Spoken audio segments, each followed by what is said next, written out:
Welcome, everybody. Thank you so much for joining us here this morning. We appreciate your time. My name is Katie Earle. I'm the coordinator of the University Express program, and I work with the Erie County Department of Senior Services like my colleagues here, Melissa Dentice and Rachael Vega. We're just so happy that they're going to share their knowledge with us today. But before we get to their presentation, I just want to go over some housekeeping things because we do have some new folks here with us this morning. As you've heard, if you've been on, we are recording this session, and if all goes as planned, we'll try to post it on our website at a later date. For those of you who are new to us, just so you know, you have joined without your video showing and you're muted. You have not done anything wrong. That's just the settings we have for this program. And also there are other people in here today. It's only that Melissa, Rachael, and I can see the complete list of folks because we're in an anonymous participation mode. So throughout the presentation, if you have any questions or comments, please go ahead and type those into the Q&A panel as soon as you think of them, and we'll likely address all of the ones that we can get to at the end of this program today. If you joined from a computer, chances are that Q&A popped up for you on the right side of your screen. You may just have to expand it, and then you'll see that text box. Send your questions to me. If you don't see that, but you're on a computer or laptop, in the bottom right-hand corner of your screen, you should see a little half circle with a square and question mark in it. And last but not least, if you're on a tablet or smartphone, tap your screen, you'll see 3 dots that pop up with your control panel, and then you'll have your Q&A. So I do hope you ask your questions, and if you're unable to, we'll give you the phone number where you can always contact us for assistance. But without further ado, I want to thank the sponsors of our program, which is our Department of Senior Services, Blue Cross Blue Shield of Western New York, Excelsior Orthopedics, and Wegmans, because they help make this program possible. And as you'll hear throughout this presentation, do not hesitate to call Senior Services if you have any questions about program services, benefits for yourself or a loved one. We're at 858-8526. So without further ado, I'll introduce our speakers today. So we have Melissa. She's the one that you're also looking at right now. Melissa has worked for Erie County Senior Services for 12 years. She started as a case manager assessing older adults for services and benefits to help them stay in the community. Melissa spent several years working in the health insurance office as a certified high cap counselor, helping people of all ages with insurance benefits. In her current role, she oversees the New York Connects Unit and Benefit Enrollment Center, which assists people of all ages and disabilities find long-term services and supports, including enrolling for benefits and entitlements. Look at that. Then we have Rachael Vega, who's in the corner, but will be appearing at some point. Ms. Vega has worked in providing services to the community for 20 years.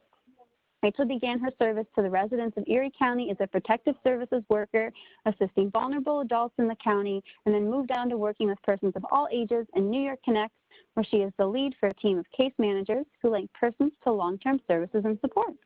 As the Benefit Enrollment Center coordinator, she is hopeful to spread information which is useful as well as cost savings to those persons on Medicare living on a limited budget. Without further ado, I will let them take it away. Thank you.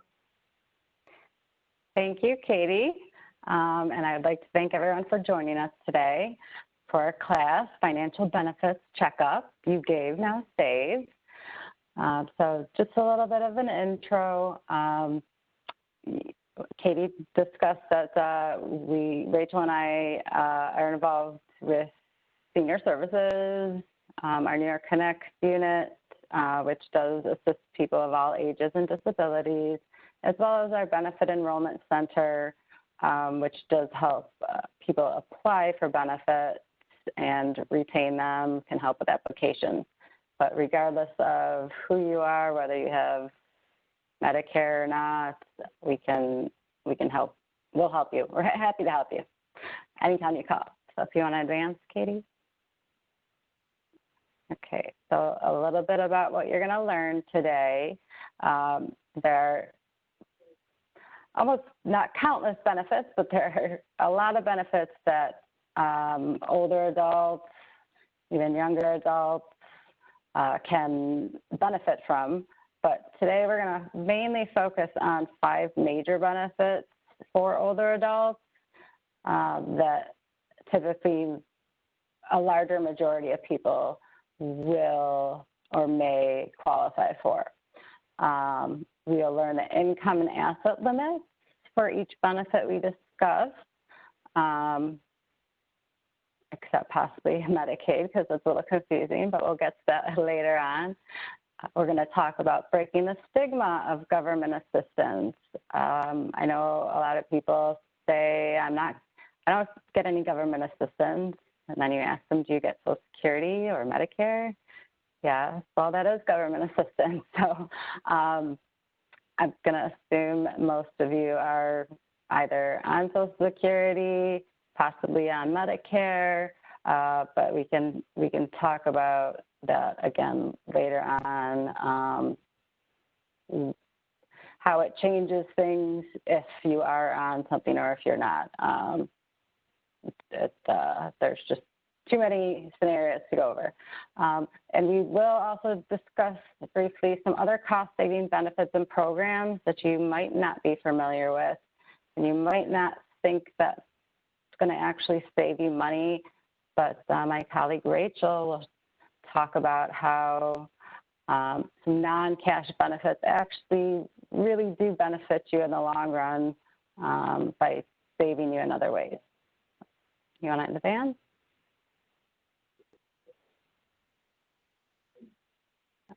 Okay. So we're also going to talk about how each benefit, once you learn the income and or asset limits, you may think you don't qualify, but there may be financial disregards that we can use to make you become qualified. It's not cheating or anything. Everything's all legal. It's just that, we have the expertise to know what we can use to get you the most benefit and possibly to get you eligible for something that you may not have been previously. We'll also talk about, or I just want to touch on, how everyone's situation changes. Unfortunately, throughout our lives, our situations do change, hopefully most for the best, but sometimes it is unfortunate that we may have poor changes, such as loss of income from a job. We've seen that during COVID. Loss of a spouse, their income, Social Security or pension income from a spouse. A lot of people sometimes may not be aware that their spouse who passed did not leave their pension to them. That's a big surprise that people find out that they didn't know, and that will change a lot of things for you. If you have lots of medical bills, hospital bills, your physical situation, all of those things may change to where even if you're over income, you now may be able to apply and qualify just based on, again, situational changes that changes your income, or physical changes where we would discuss how best to not lose any income or assets that you may have. That's more on the Medicaid side down the road.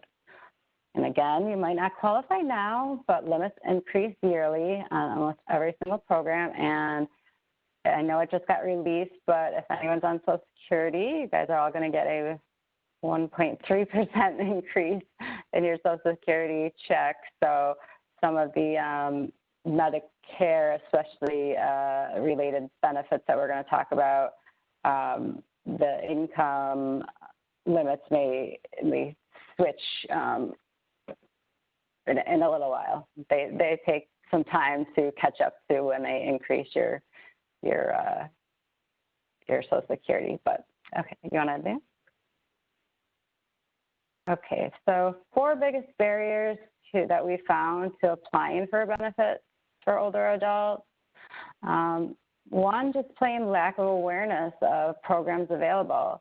As we go through the presentation, I may ask, I don't know if there's a lot of people that can even say in the chat whether they know, but we'll just ask, if you are even aware what these programs stand for, what they do, did you even know they exist? Also, people assume that the application process is tedious, And yes, it can be tedious, especially for Medicaid. It's a lot of paperwork, but that's where we come in. Because, like I said in the beginning, we are the Department of Senior Services, New York Connect, which serves people of all ages and disabilities, as well as the Benefit Enrollment Center. So we can help you with all of your applications, walk you through it, pretty much, if needed, do most of the heavy lifting for you, and just ask you a couple of things that you have to send us or signing paperwork, and that's it. So we kind of take that tediousness out of the process if you find it tedious. Also, not knowing where to begin to apply. There are several ways to apply for different benefits, a lot of stuff you can do online, but a lot of people don't feel comfortable sharing their information online. Again, we can help you with all your benefits. The 858-8526 New York Connect number will get you into our main line. We have typically all of the applications, and we are pretty much the first stop on most people's trail to find out information. So, and we'll be able to discuss how to apply. We can help you apply if you need to, send you applications, tell you what they need in order for you to get the most and actually have your application accepted. One other barrier is the belief that other people may need more help than you do.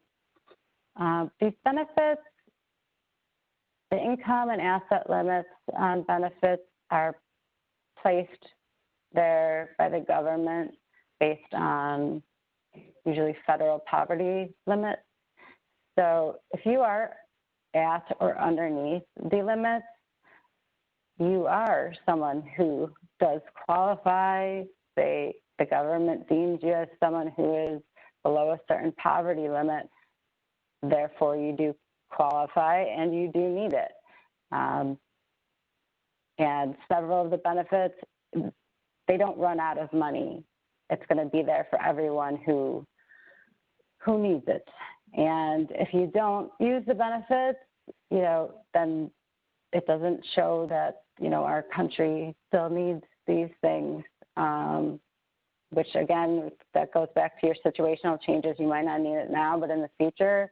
So if people don't, apply for benefits because you think of any of these things, the stigma, anything like that, that may down the road run into our government stripping some money from these programs when down the road you may need these programs.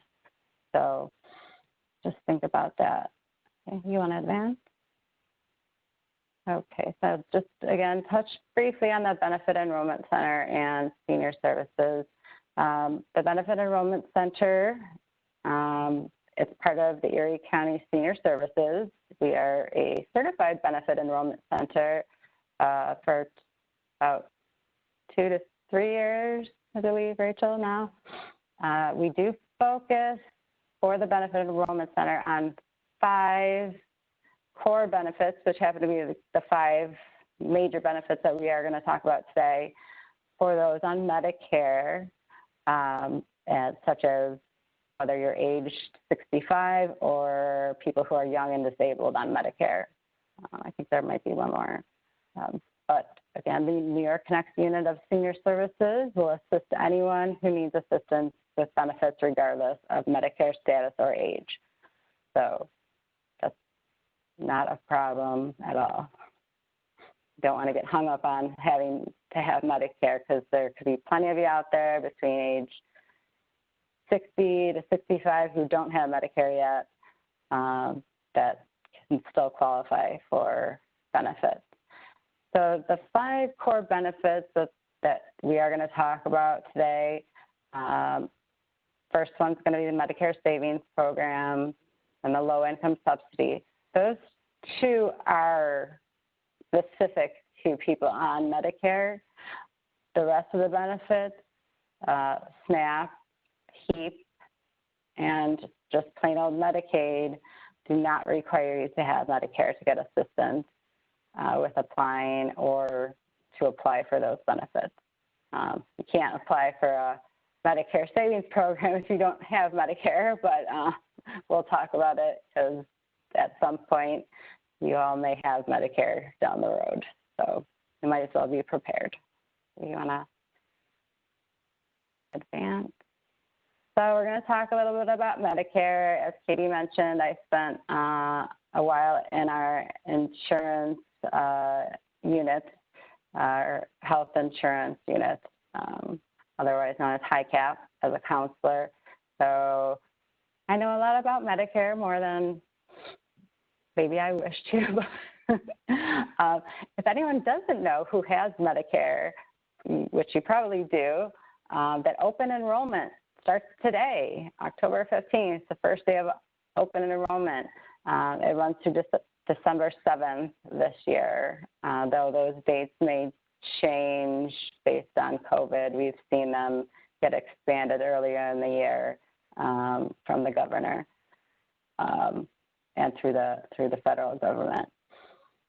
So open enrollment, you've probably been getting bombarded with mail trying to get you to switch to different insurance companies. And that's all well and good if you're confused about all of that stuff. Again, call our office, we'll talk about it. But I just want to ask a couple of people, Part A and Part B, what are they and who pays for those? So I know, again, we don't have people that are, I don't know if anyone can say anything because we can't see them, but I'll just answer as if no one knows. Well, Part A, most people will get that automatically when they turn 65 and are eligible for Medicare. That is as long as you have worked 40 quarters or a spouse has and you're able to collect Social Security under your spouse and are Medicare eligible under spouse, Part A usually is paid for. You don't have to pay for it. There's some instances with people with really, really, really high income that do have some payment. But Part A is your hospital cost mainly. So that's a big chunk of medical costs. You can rack up a whole lot of bills with hospital. Now Part B is pretty much everything else except for medications, doctor's visits, labs, tests, specialists, all sorts of other things you can think of. Now Part B, some of you may know, you have to pay for that yourself. It will, if you don't apply for certain benefits that we're going to talk about, Social Security will automatically, the day that you start Medicare at age 65, start taking the Part B amount out of your Social Security check every month. And they'll continue to do so every month unless you qualify for a benefit that would help pay for that. So that is something that is a cost to you, and we'll talk about how you can save if you qualify for a program that does that. So people don't think that they need Part A and Part B, especially when you're going through retirement or getting close to 65. And yes, there are some people that can go without Part B. Veterans sometimes if they're just using their veterans for insurance, but most people we say you're going to need Part A and Part B. Part A and B pay for 80% of all of your medical costs besides medications. So that's just plain old Part A and B. We won't even get into the extra plans that you purchase along with those or that are free along with those. That's pretty much all those mailings that you're getting to help pay for the other 20%. But, okay, so Part D, drugs. D stands for drugs. So Part B also is something that everyone needs because it's not included in Part A or Part B unless it is administered at a hospital. So you will need those benefits, most people, and there will and can be penalties if you do not enroll when you are first eligible. People are still at work. When they turn 65, their work may require them to switch to Medicare and pick up Part B. So again, that's another accrued cost. Some employees will help pay for that, but we're not all that lucky, so you want to advance. Okay, so we're going to talk about the Medicare Savings Program.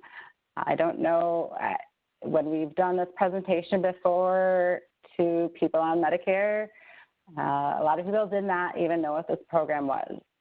So we touched on, Social Security takes money out of your check each month to pay for your Part B premium if you're on Medicare.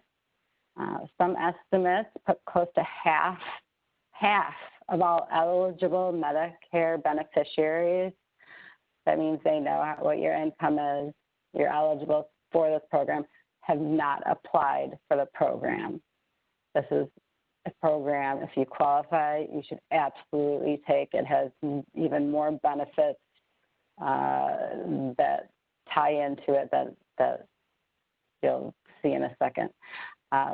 The Medicare Savings Program basically will, if you qualify, put that Part B premium back into your Social Security check. So with that program, they'll save you whatever your Part B premium will be. I think this year it was $104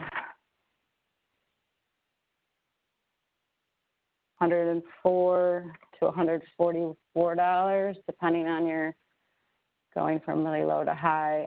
Some people, depending on their age, they may be grandfathered in at a lower rate. But whatever your Part B premium is, the Medicare Savings Program, if you apply and qualify, that will put money back in your pocket, going back into your Social Security check. It's not going to come out every month as long as you retain that benefit every year. Okay, we can advance. Low income subsidy, LIS.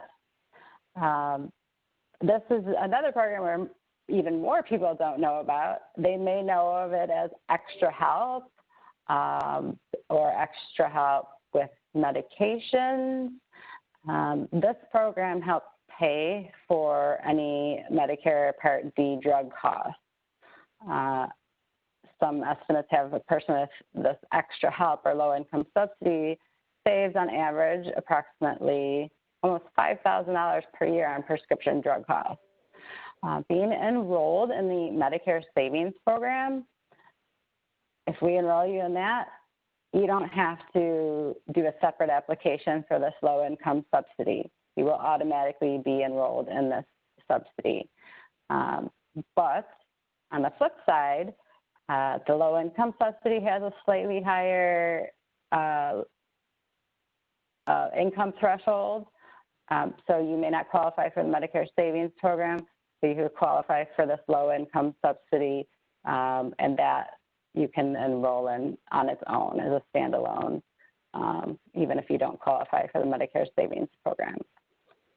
It will put you, based on your income, in different tiers and how it can help cover costs of not only drug costs, but also deductibles, portions of deductibles, full deductibles, if you have that on your Part D, co-pays from the doctor's office, even though this is mainly known as a drug savings program, based on what level. There are 3 tiers to this program that I, again, don't want to overwhelm everyone, that we can discuss at a later date, that can get you extra help. So there's, as you see, there's lots of layers upon layers on layers of all these programs. So, you know, applying for one thing can get you like 3 other things. And depending on what your income is, you may get even more. So It may sound complicated. We think it's simple, but we do this every day. So again, we're always here to help if you want to advance. Okay, so now I'm going to hand it over to my colleague, Rachael, and she's going to talk about some other programs.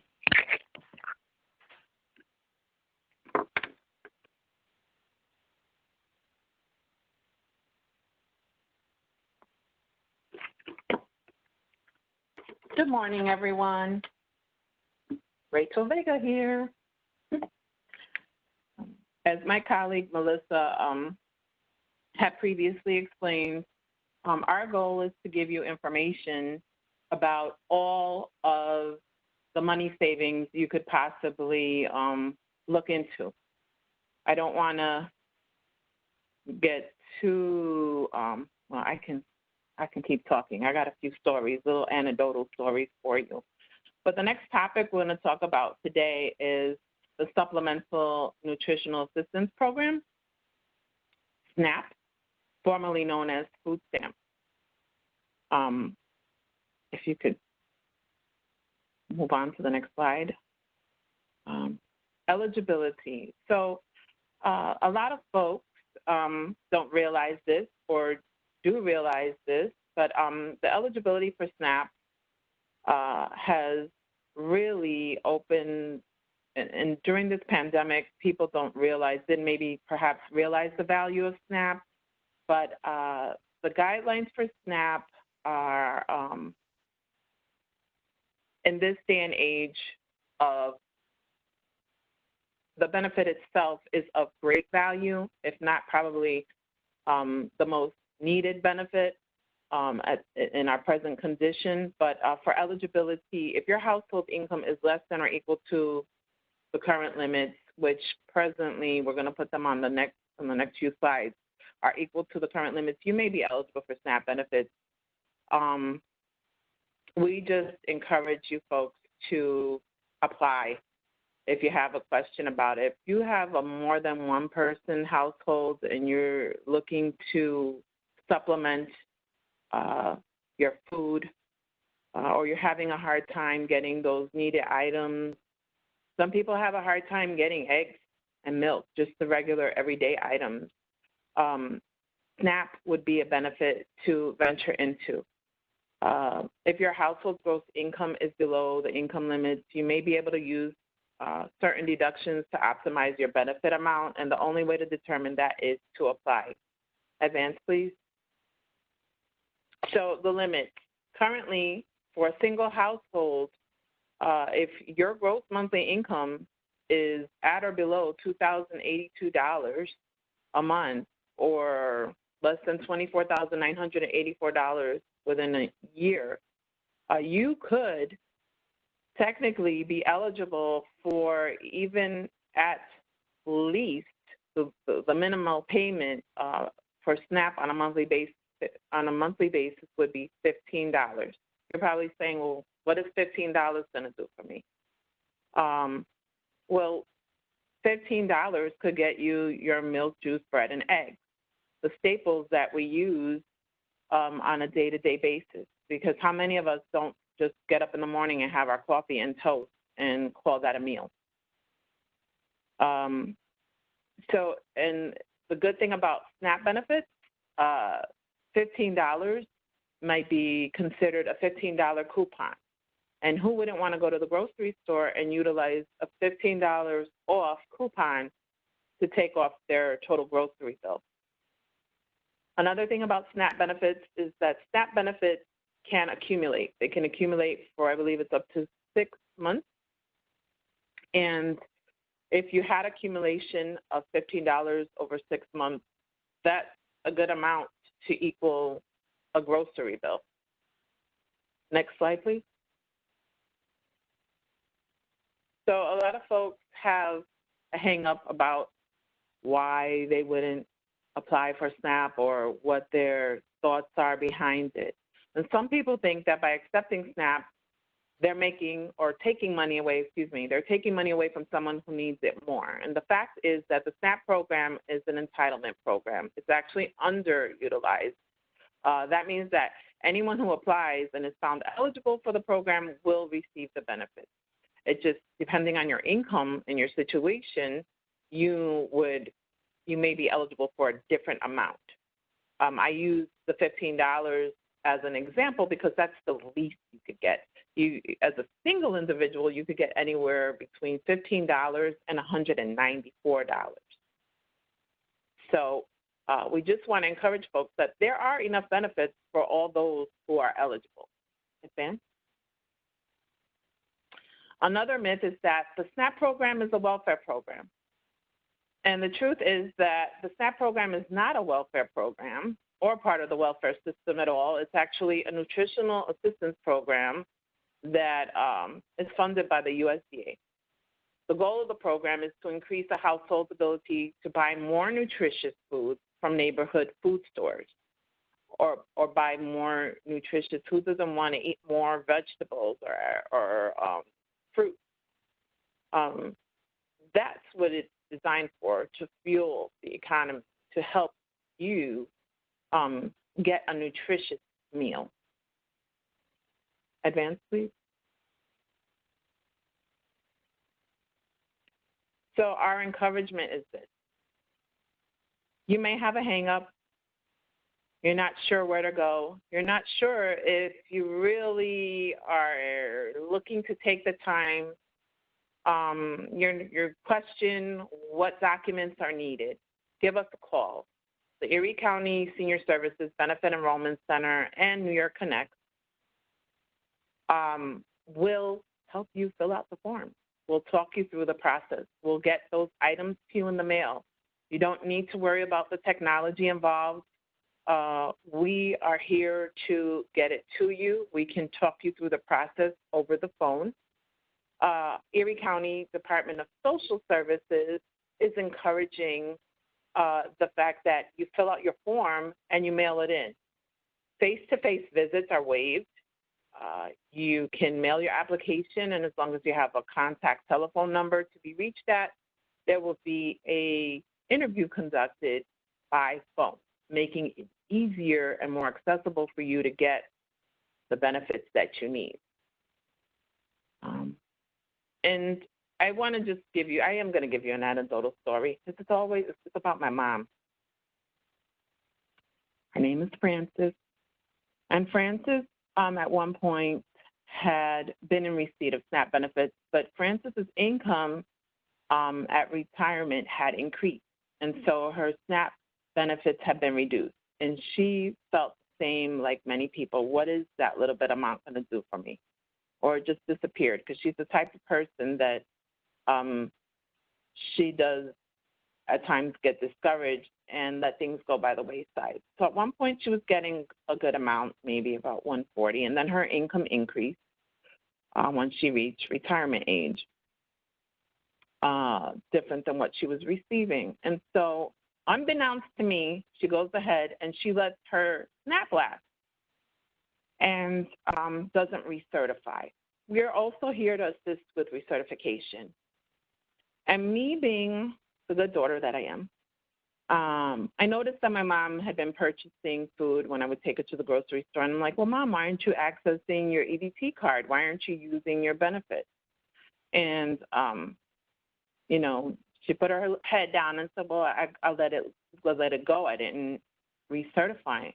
I'm like, this is absurd. I'm your daughter. I'm here to help. This is what I do. This is what I do. I help people. And why wouldn't you come to me? Why wouldn't you tell me? There's nothing to be ashamed of or shy about. If you just didn't want to care or deal with it, I would have dealt with it for you. But I am here to deal with it for you. So what we did was we reapplied. And actually, it was about this time last year that we reapplied. And so I said, Mom, you got to get your $15. Who cares? $15 is $15. So, you know, here it is. We're now in 2020, October 2020, 10 months after well into the pandemic.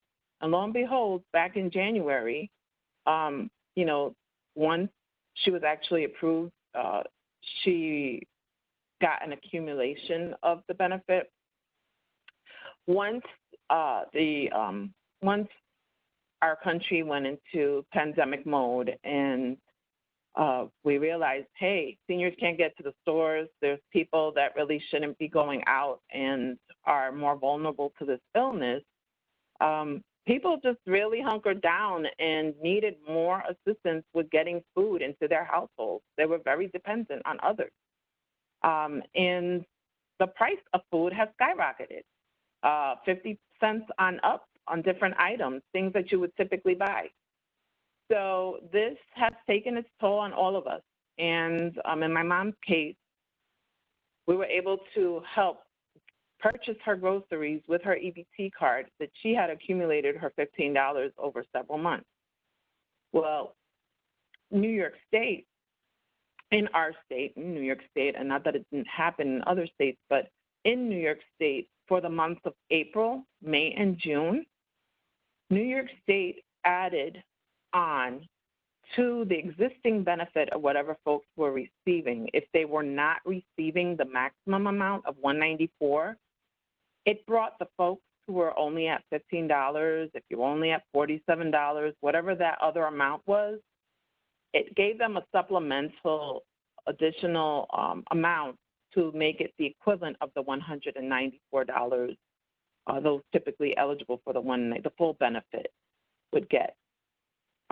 So that greatly helped persons in need. And so they received that extra in the months of April, May, and June.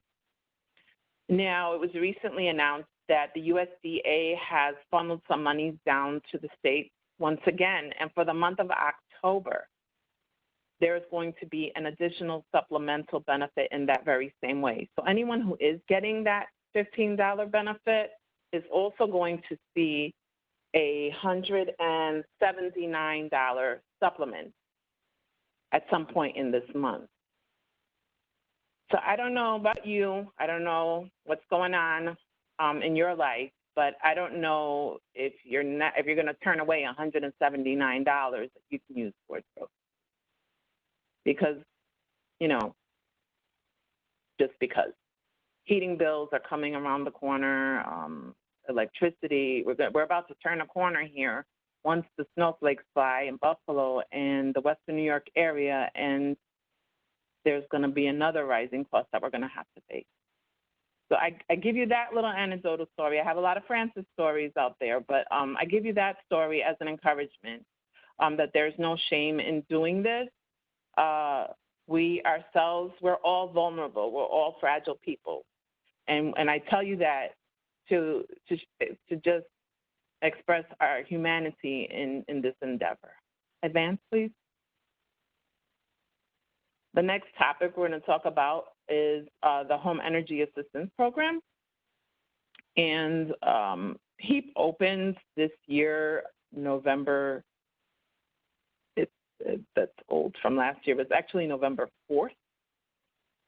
Next slide, please. For those of you who are not familiar with HEAP, HEAP can help you with potentially paying for an electricity bill, natural gas, oil, depending on what you heat with, propane, wood, with pellets, kerosene, and corn. So people out there that heat with corn. Yeah, sufficient, but advance, please. So in the 2021 season, let me just backtrack a little bit. Back to the pandemic. I don't know who's on here watching. I don't know who's already applied. Most people have applied for HEAP and get HEAP because they recognize the importance of getting that heating bill down. But what people don't realize is that there are additional benefits to HEAP and there are emergency benefits. And these benefits have proven extremely helpful and useful to those in need. During this pandemic, the HEAP season was extended unprecedentedly through August of this year, through the end of August. Many of you may not have even realized that. Many of you may have received the regular HEAP benefit, but you didn't take advantage or weren't aware or made aware that there are other benefits such as the emergency benefit, the cooling benefit, the clean and tune benefit. And this year what we saw was that folks were tapping into the emergency benefit, which had been extended to obtain all the way through the end of August. It just demonstrated the great need. We served a great population gaining access to that benefit. And it's not as difficult as you might think. A lot of people seem to think that it's hard. The first step is to apply. So that's all we can ask you to do. We can mail you an application. You can return it by mail to us. And basically, we have listed here that the eligibility and benefits are based on your income. But for those of you who receive SNAP or apply for SNAP, once you're deemed eligible for SNAP, you're automatically eligible for HEAP. Oh, yeah. Probably didn't know that either. And it's made easier for you to apply for HEAP once you know you've already received the SNAP. In some cases, you may not have to complete an altogether new HEAP application. Other cases, you might if it's a brand new thing. But in cases where you have an existing SNAP case, you may not need to apply a paper version for HEAP. It can just basically be applied for by phone. We have our number listed at the end of this programming. Please jot it down. Give us a call if you have questions regarding anything that we've talked about today. But we just want to encourage you, if all else fails, pick up the phone and give us a call. We're here to answer your questions, and we're here to help. So continuing on with the HEAP, the eligibility, backtrack a little bit. The eligibility and benefits are based on your income, your household size, and primary heating source. Okay? The presence of a household member who is under age 6 or 60 and older and permanently disabled. The income limits are pretty generous. One-person households, the income limits have recently increased to $2,610 on a monthly basis, and for a two-person household, $3,413. So for persons who are still working or are receiving, a fixed or some kind of like an unemployment income that's a little bit higher than a fixed Social Security or disability income, you too can still be eligible. Once the family size increases, the income limitations increase as well. You should give us a call, check in with us. We would gladly get an application out to you. You can also give us a call to see if your information would go through automatically. But officially, HEAP doesn't open until November, so it wouldn't be at that point until that they process your application. The application itself takes typically 60 days before you would see something in like either your fuel or in your fuel account or electric account, depending on how you heat. But once it's applied, a lot of people see that they're in a surplus when it comes to, they have more of a credit on their utility account as opposed to a negative. Okay. HEAP does disregard the Part B premium that you pay if you're paying your Medicare, towards your Medicare. There isn't an asset test unless the assets themselves add to your monthly income. Next slide, please. So I had mentioned earlier that a lot of people don't realize that getting HEAP or obtaining HEAP isn't just a one-time thing. HEAP also has added other benefits. There is what's called an emergency HEAP. Emergency HEAP opens January 4th, 2021. You're probably saying, well, who cares about that? Well, you'll be caring about that once your utility bills are at a point where you may have to make a decision between, something unexpectedly coming up, getting out, transportation, whatever the other expense is, you'll be looking at offsetting that expense. On January 4th, 2021, people can apply for emergency heat, but the circumstance surrounding obtaining emergency heat requires that you have a bill that is in shut-off mode. You have to have a threatened shut-off. It does look at your resources,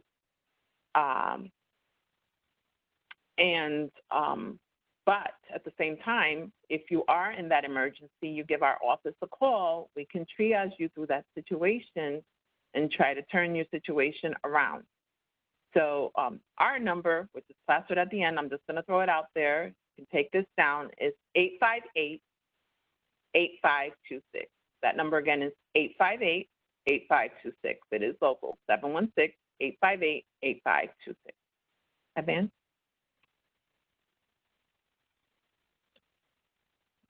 The HERR benefit, the heating equipment repair replacement benefit.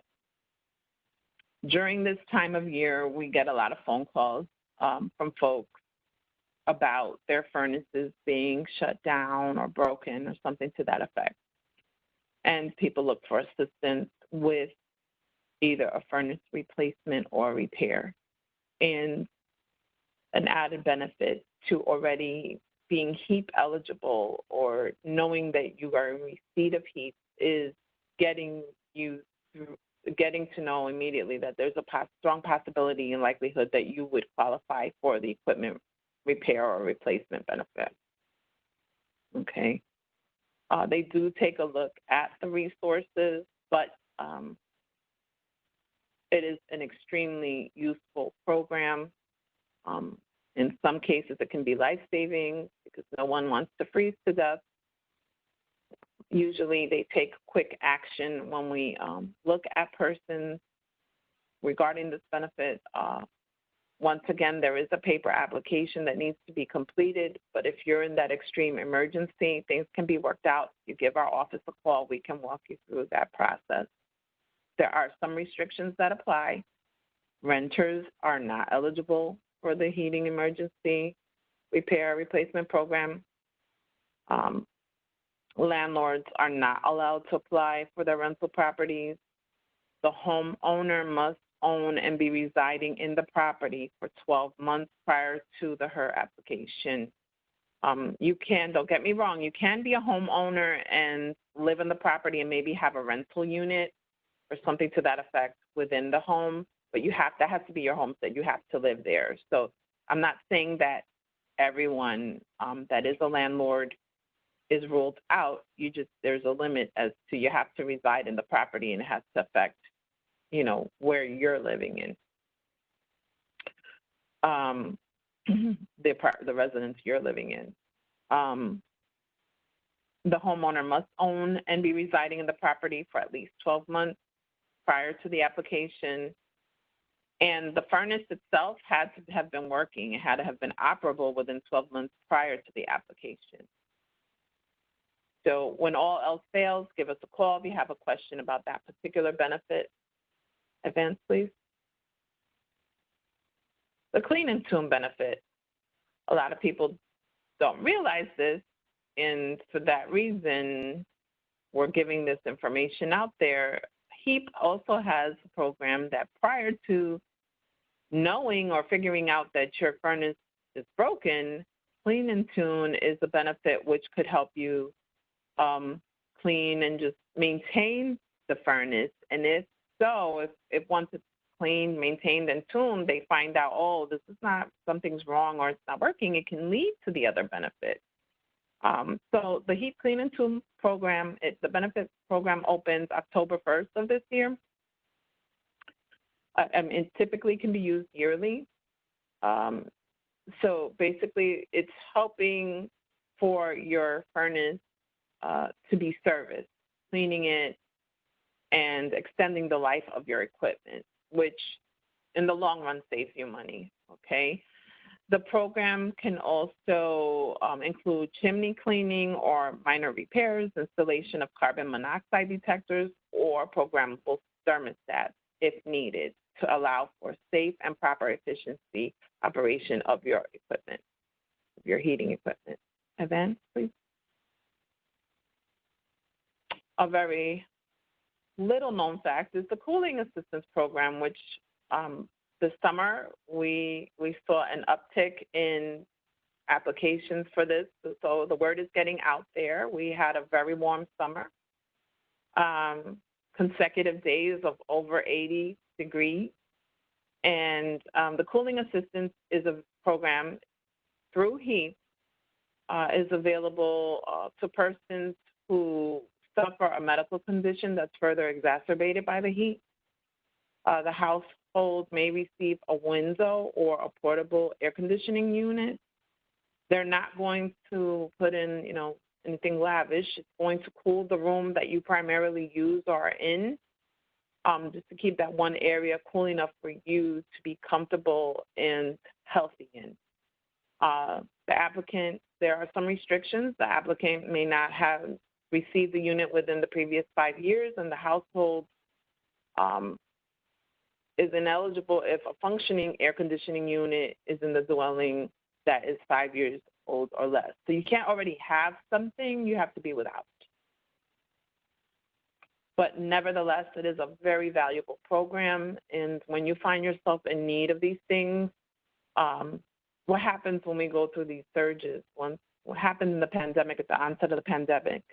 Everyone was running to stores buying toilet paper and paper towels, and the stores were wiped out. What happens when we have a heat wave? Everyone runs to the stores, all those who can, and not everyone can, runs to the store and buys themselves an air conditioner or a fan, and the stores are wiped out. And so the people that are able to get that air conditioner on sale, and those that aren't, make do or do without and suffer. And in this case, if you have a health condition that's further exacerbated by the heat, this is an opportunity for you to get something that's very needed, that's only going to help you live a more comfortable lifestyle. Advance, please.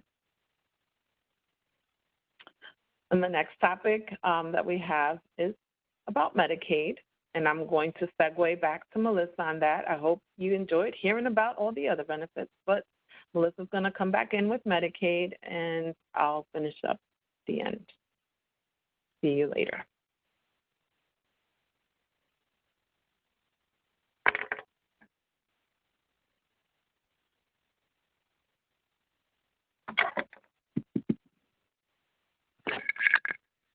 Okay, Rachel, you went over a lot of benefits. Well, actually only two, SNAP and HEAP, but as you see from HEAP, all of the extra things you can get from HEAP. And HEAP is one of the most easiest applications to fill out. They're not really strict. I know we talked about, and before we get into Medicaid, because that's a whole another complicated, I don't want to say its own world, let's say, but just kind of, thinking back over our presentation, things that we might not have mentioned. A lot of times when we mention looking at assets for certain programs or emergency benefits, people get worried. Oh my gosh, I have a house, I have a car, I have, such and such in the bank, or in a retirement account or something, a savings. A lot of the programs, well, even Medicaid, if you're living in your home and you're using your car, they don't look at that as an asset. You don't have to worry about that. HEAP is especially, I would say, loose with assets, because you can, even though they do put kind of a guide to how much savings you can have for some of the benefits like emergency HEAP or furnace repair, you're allowed to have money in there. You just, you have taxes to pay. So if that money is set aside for taxes, HEAP's like, okay, great, yeah, that sounds fine. Now we're not looking at that as an asset anymore. And again, going back to the beginning, this presentation is your financial checkup. You paid. Now we want you to save. So most of you, I'm going to assume, either you or your spouse or partner have worked and paid into taxes. Just, the government just takes money out of your check all the time for stuff. You might not even know what it's for. Well, a lot of the time it's for programs like these. So now that you paid for it already, while working hard all those years, and if you do qualify now is the time for you to save. And even though it might not be a cash benefit, you have to have the mindset of, I like Rachel's example of the $15 coupon or gift card every month from SNAP. It's not an actual cash benefit, but now if you got $40 a month from SNAP, now that's $40 a month out of your own pocket that you don't have to spend on food. You may be able to save that if you're saving up for something, maybe a vacation. If you have other bills that need paying, credit card bills that you want to start paying off, things like that, it does equal savings. It's just kind of having your head wrap around that idea, and it goes back to the stigma of accepting benefits and then what they are and entitlements. So I just also wanted to mention, I don't know if Rachel mentioned, just like the Medicare Savings Program I mentioned earlier, if you are eligible for that, and I realize I did not go over the income limits, and I will touch on that in just a second. If you qualify for that, you're automatically enrolled in the low-income subsidy program. No extra application. So as long as you keep that program, you never have to enroll or re-enroll in the low-income subsidy. Subsequently, HEAP works the same way with SNAP. So again, I'm not sure if Rachel mentioned that if you apply and are eligible for HEAP, you will, depending on the time of year, the first time you apply, but you essentially will automatically get your SNAP benefits. They will give it to you. Or I'm sorry, opposite, reverse. Yeah, it's morning. I didn't have a coffee yet.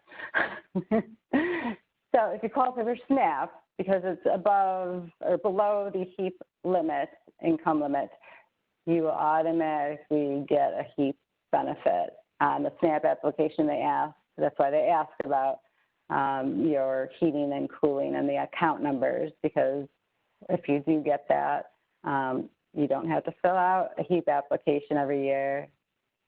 You maintain your SNAP. Again, that might be another reason, even though Rachel's mom didn't want the lowest amount, well, maybe she didn't want to also have to fill out a HEAP application every year, which you do have to do unless you have SNAP. So one less application, less paperwork. Okay, so again, I did not go over the income limits for the Medicare Savings Program, so I realized that was not in our PowerPoint, I apologize. And again, you can call our office and we'll go over all of these in detail.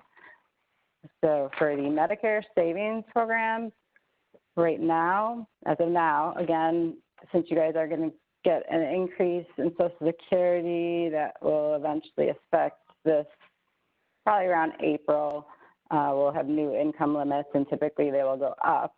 So you may not qualify now, but come April or so, you may qualify for this program.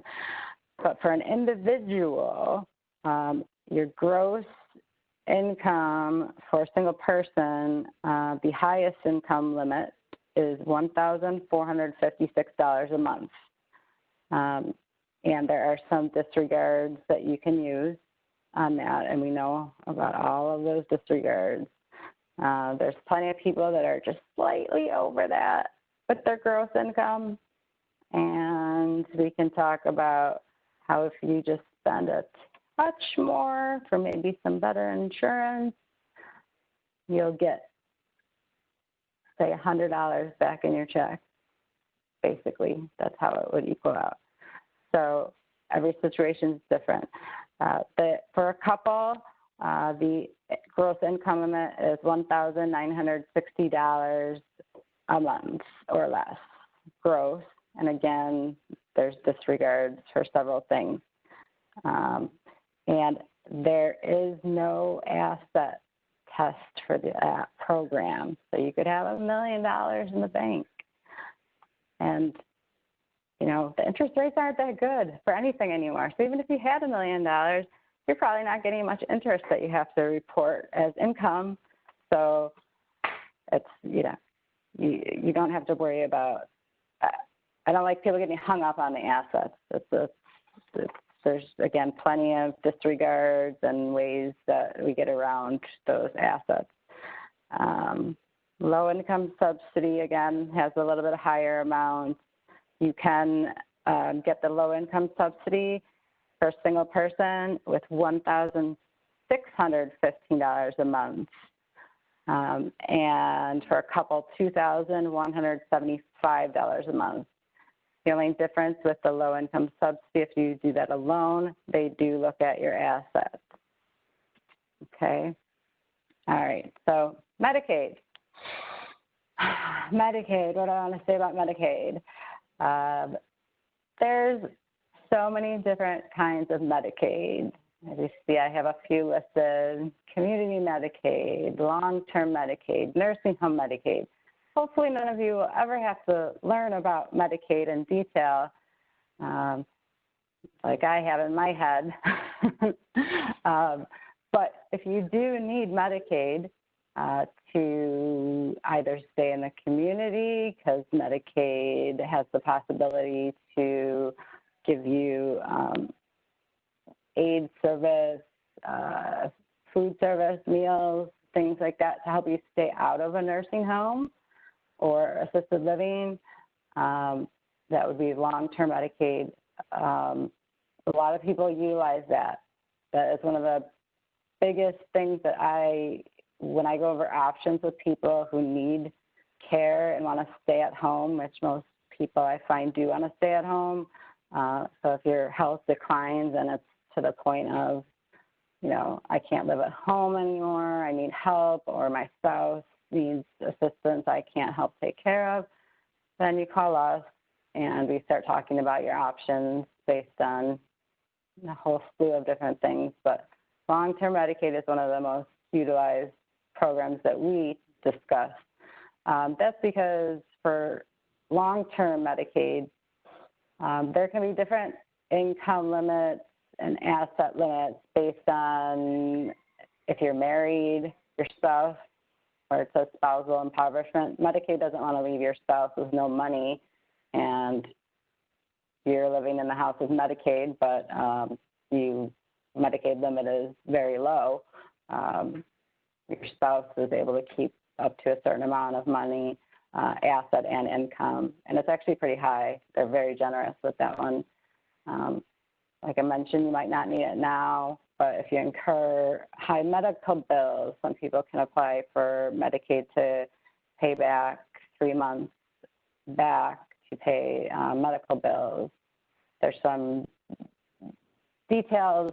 It's too difficult to explain all these programs. Again, just call and let us help walk you through it. Nursing home, these programs, these applications are a little daunting. So again, that's what we're here for.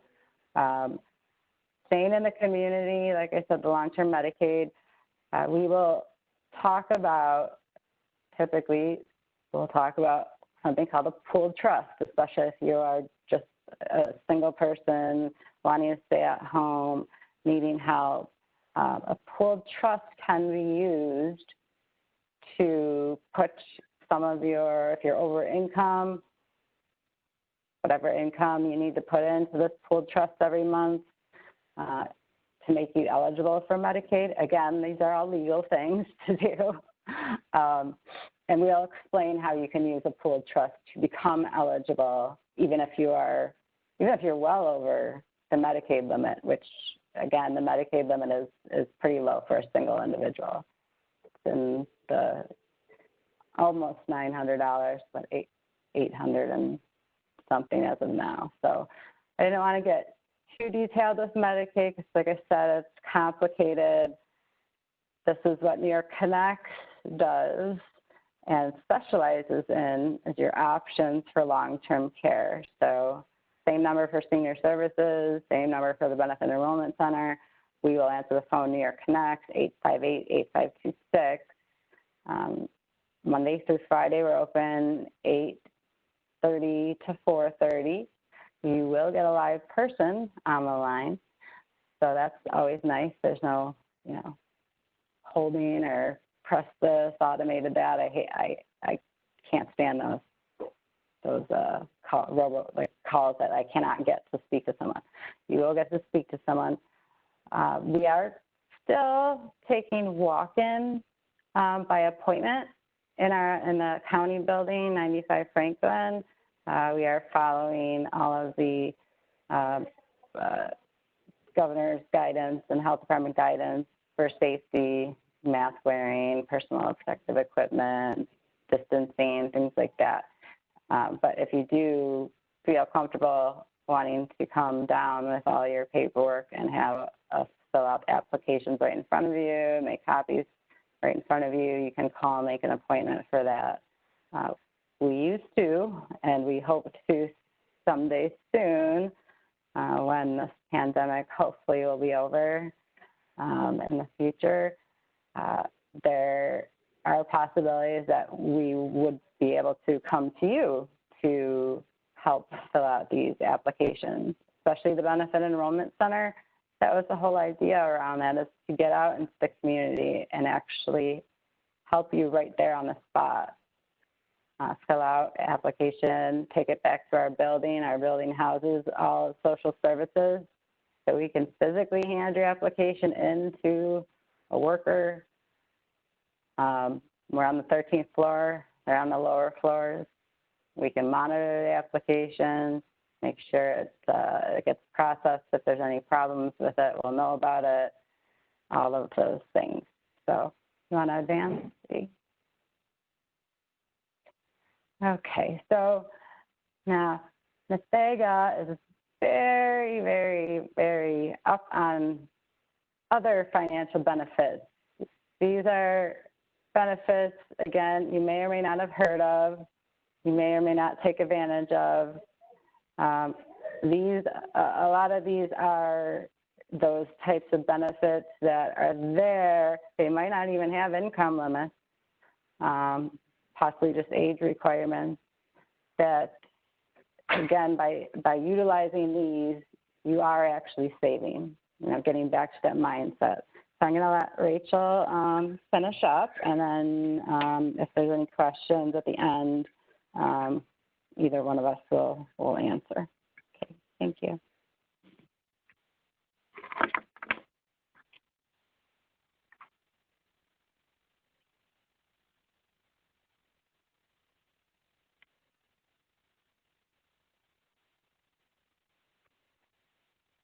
I get used to doing this day in and day out. We wear these masks 8 hours a day. So doing this presentation is a privilege. So here I am, I'm back, and I'm here to discuss other financial benefits. A lot of people don't realize that Erie County is partnered with the NFTA to offer a complimentary card. The complimentary card is designed to offset the expense of travel by bus or Metro Rail, and it reduces the cost. By having the card, by flashing the card, it reduces the cost of your typical travel fee, which is, I believe, $5 for a round trip ticket or a day pass, down to half price. If you're just going one way, one line, it would be $2, so it would be reduced to $1 ride. The complimentary card machine right now, as it is in the process of being repaired. You could obtain a complimentary card through the NFTA directly, or utilize, if you are on Medicare, your Medicare card. You could flash that card to receive a reduced fare on the bus. We anticipate getting our machine fixed within the next month or so. That sounds like a long time. I apologize in advance for any delays in that. It may not be a good sale, but the complimentary card is another way to reduce your costs, your transportation costs. And there are no income limits for the card. Just simply, there is a requirement for the card that you are actually 65 years of age or older. Other financial benefits, through New York State, we have the EPIC program, and EPIC helps offset the costs associated with your pharmacy expenses, your medication. The income threshold limits are much higher than the low-income subsidy program. This is in addition to the low-income subsidy program. The application itself is very simple. It does go straight to the state. We have several applications available. Don't hesitate to look into that program. Please give us a call. You can receive an application by dialing 716-858-8526. We also assist persons with applying for the free cell phone or a lifeline discount. A lot of this information can be found online, but we also recognize that for persons who don't have online access or internet access, this can be difficult, or just don't know how to use it, or don't have a family member that can assist them with that, or anyone in their life that can assist them with that. So we are here to help. You could obtain a free cell phone, or either or, the lifeline discount through your provider, whether it be through Verizon or Spectrum, the cable provider. You could obtain a discount for that. A little known fact is that Spectrum does offer also a discounted internet service for seniors. There is specifically, you would have to contact Spectrum and maybe show up in person, where you would need to identify, provide like your age, prove that you are age. I believe their discount program is for a person 62 and over to receive discounted internet service. A lot of people tend to bundle their packages. When you bundle the package for phone and internet service, the discount doesn't apply. This is more for standalone plans. Other financial benefits include tax benefits, whether you're applying for a renter's rebate, which is also known as the IT-214. We assist with that, and the IT-214 renter's rebate, you can go back a few years and apply for that if you're renting. And there are some limitations with that, but we can go over that with you online. I don't want to keep anyone too long. But there is also, in addition to the IT-214, we also assist persons in applying for their property tax exemption. So if you have any questions about that, whether or not you're eligible and qualify, or if you know of someone that isn't tapping into those benefits and you'd like to get them some information and application information, please give us a call. We'll gladly mail that to you. We also assist with home modifications, weatherization, repair programs. Weatherization is actually a carve out of the HEAP program. And technically, if you qualify for HEAP or eligible for HEAP, you're automatically eligible for weatherization services. Weatherization can only be obtained once every 10 years, but it is a very useful service in retaining and maintaining your home, getting it weatherized, preserving and keeping and retaining the heat in, and also the heat out, keeping the warmth in the winter and keeping it cooler in the summer. We also assist or provide information regarding veterans benefits in conjunction with the Veteran Services Program, which is also housed in Erie County, the county building. So for now, that is the gambit of benefits that are available. There are different requirements for each one. Give us a call at 858-8526. We will gladly go over that with you to determine if you're a candidate and would be eligible for that, or if your loved one is. We get a lot of people that call on behalf of their parents or on behalf of a neighbor or friend. Sometimes people are shy. It's okay. We'll listen, and if you give us an address, we'll throw it in the mail. And if that person gives us a call back, we'll gladly assist. Or if you want to assist with them, we'll talk you through the process. Advance, please. So once again, call today to see if you qualify, 858-8526. The Benefit Enrollment Center, New York Connects are all under the umbrella of Erie County Senior Services. And we are here reaching out, extending ourselves to you. We can fill out applications, recertifications, walk you through many different processes, talk you through many situations, and help you be put at ease. We want to bring closure, and we want to bring comfort to your situation. Sometimes people feel like they don't have a way out, or they don't have a way up, or out of a situation, out of a problem. And we'd like to make sure that your situation's resolved as best possible in any way, shape, or form that we might be able to assist. And if we can't do it, we'll guide you to who can. And I believe that is our last slide for today. We got one more. I think it is. Oh. So you can reach us once again by the 858-8526 number, or our emails are provided, rachel.vega@erie.gov, or Melissa Dentice, melissa.dentice@erie.gov. Thank you for joining us today, and take care, and all the best.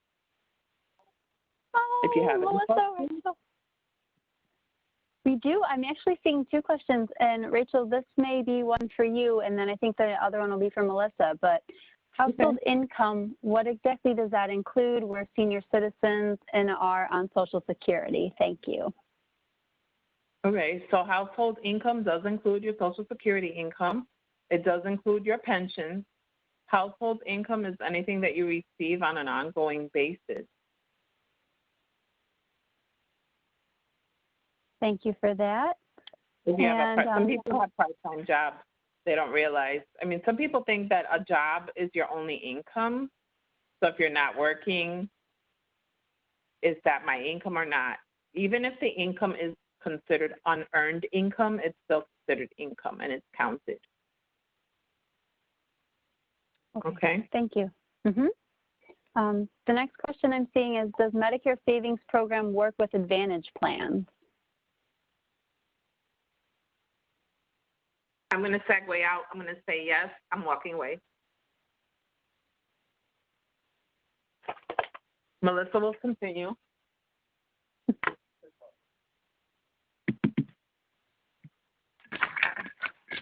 Okay, very good question. Does the Medicare Savings Program work with the Medicare Advantage plan?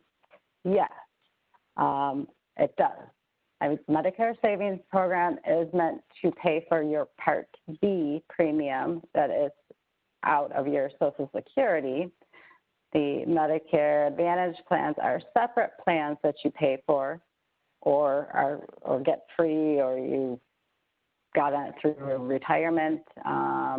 They give you a plan, a Medicare plan.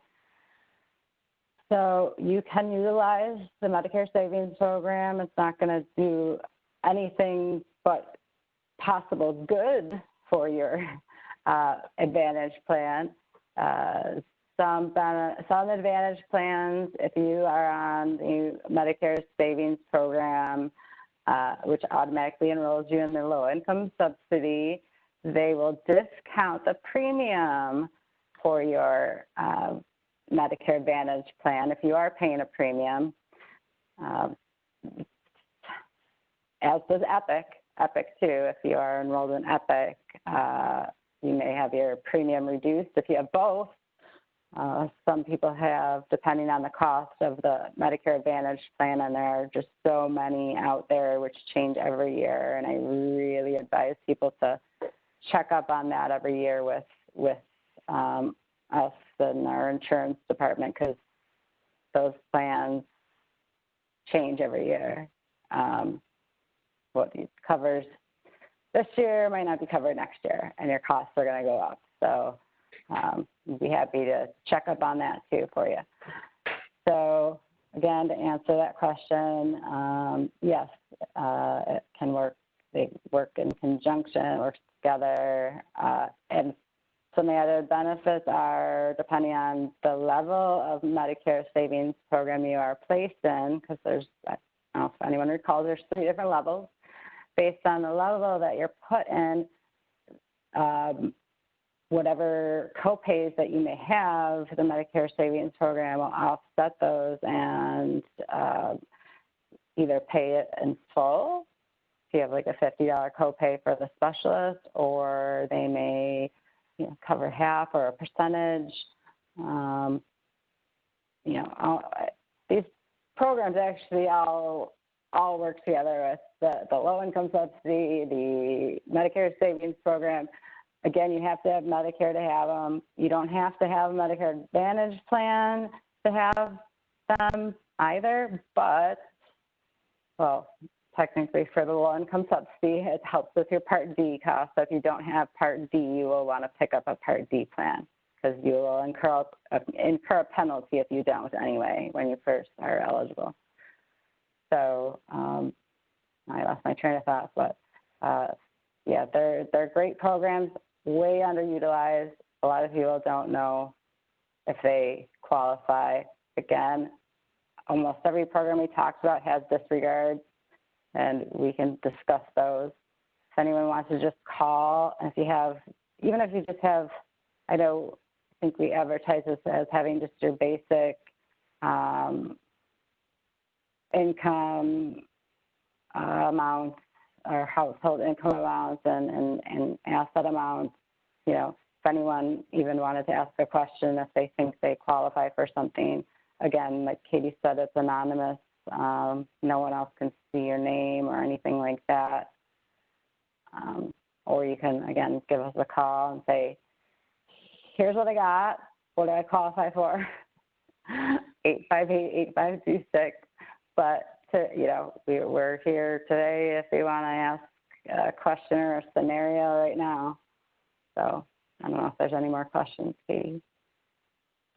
I'm not seeing any come in yet, but we'll take a couple seconds, and I'll give a shameless plug for Bill Daniels, who's with our HICAP office, because he'll be talking about his class on Overwhelmed by All Your Health Insurance Options on Thursday, October 29th at 10 a.m. So call us in the meantime, wait for that.